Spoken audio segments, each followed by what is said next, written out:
La légende du reggae Bob Marley ne serait pas morte d'un cancer, et si sa mort avait été planifiée, orchestrée par l'une des agences les plus puissantes au monde, la CIA.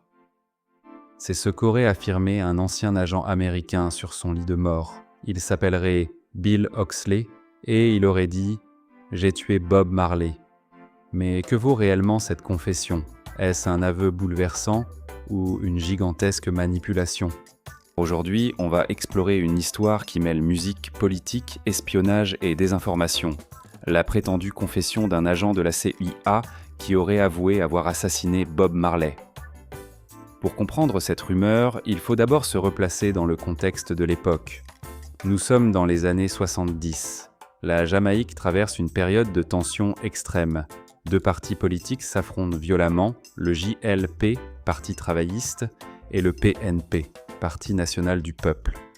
Derrière eux, les États-Unis et Cuba mènent une guerre d'influence dans la région. Bob Marley, lui, n'est ni politicien ni militaire. C'est un musicien, un messager, mais son influence est telle qu'il inquiète certains. Avec des millions de fans dans le monde, ses chansons deviennent des hymnes contre la guerre, pour la liberté et la justice sociale. Le 3 décembre 1976, il organise un concert pour la paix. 2 jours avant, des hommes armés font irruption chez lui et tirent. Bob, sa femme Rita et son manager sont blessés. Miracle, il survit. 2 jours plus tard, malgré les blessures, il monte sur scène.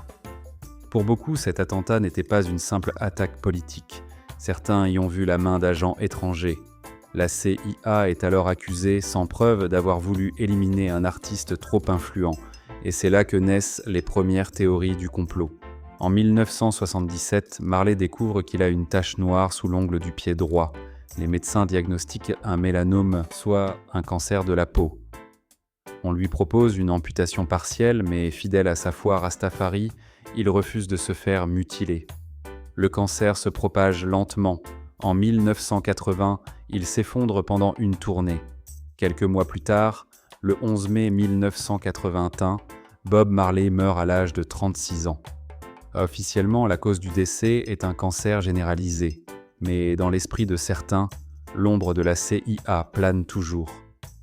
Des années plus tard, une histoire fait surface sur Internet. Un ancien agent de la CIA, Bill Oxley, aurait avoué avoir assassiné Bob Marley. Selon le récit, il aurait travaillé pour l'agence entre 1974 et 1985, menant des missions secrètes contre des figures considérées comme dangereuses pour les États-Unis. Et l'une de ces cibles aurait été Bob Marley. Oxley raconte qu'il se serait fait passer pour un journaliste du New York Times. Il aurait rendu visite à Marley dans son refuge en Jamaïque et lui aurait offert une paire de baskets Converse All-Star comme cadeau. À l'intérieur, caché dans la semelle, un petit clou contaminé avec des agents pathogènes capables de provoquer un cancer. Marley aurait enfilé la chaussure, se serait blessé au pied et selon Oxley, la mission était accomplie. Quelques années plus tard, le chanteur serait mort des suites de cette infection. Une histoire spectaculaire digne d'un thriller, mais est-elle vraie? Rapidement, des journalistes et des experts ont commencé à vérifier l'histoire, et les incohérences sont apparues. D'abord, personne n'a jamais trouvé la moindre trace d'un agent de la CIA nommé Bill Oxley, ni dans les registres publics, ni dans les archives, ni même parmi les anciens membres connus de l'agence. La photo utilisée dans les articles qui ont diffusé cette confession, elle provenait d'une banque d'images libre de droit, un visage anonyme. Aucun média sérieux n'a jamais confirmé l'existence de cette confession sur le lit de mort. Et surtout, la source originale de cette histoire est un site anglophone connu pour publier des hacks et des fake news sensationnelles. Enfin, scientifiquement, la théorie du clou infecté est absurde. Il n'existe pas de virus capable de provoquer un cancer ciblé de cette manière, encore moins dans les années 70. Les experts médicaux rappellent que Marley souffrait d'un mélanome malin sous l'ongle, un type de cancer bien documenté, sans lien avec une blessure ou une infection. En clair, tout indique que cette confession est une invention, une légende urbaine moderne. Mais alors, pourquoi cette rumeur continue-t-elle à circuler? Pourquoi autant de gens y croient encore? D'abord, parce que Bob Marley n'était pas un artiste ordinaire. C'était une voix de résistance, un symbole. Les héros de cette trempe inspirent toujours des récits plus grands que nature. On veut qu'ils soient morts pour une cause, pas à cause d'une maladie. Ensuite, parce que les États-Unis, et notamment la CIA, ont effectivement mené des opérations secrètes dans le monde entier pendant la guerre froide. En Jamaïque, des documents ont montré leur soutien à certains groupes politiques. De là à orchestrer un assassinat, aucune preuve, mais la méfiance existe. Enfin, les réseaux sociaux adorent les récits chocs, les confessions, les théories. Ce genre d'histoire est partagé des milliers de fois sans vérification, jusqu'à devenir réel pour beaucoup. La vérité, c'est que Bob Marley est mort d'un cancer, pas d'un complot, pas d'un poison, pas d'une opération secrète.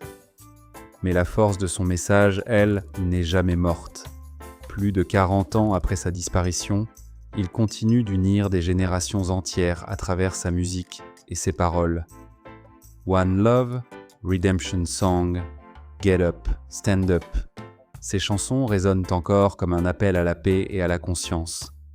Et peut-être que c'est ça, au fond, qui dérangeait le plus les puissants. Alors, la CIA a-t-elle tué Bob Marley? Rien, absolument rien ne le prouve. Mais cette rumeur nous rappelle une chose, les légendes ne meurent jamais vraiment. Merci d'avoir suivi cette vidéo jusqu'au bout. Si vous aimez ce genre d'enquête entre mythes et réalité, laissez un like, abonnez-vous et dites-moi en commentaire, que pensez-vous, vous, de cette histoire? Était-ce une manipulation ou un secret bien gardé?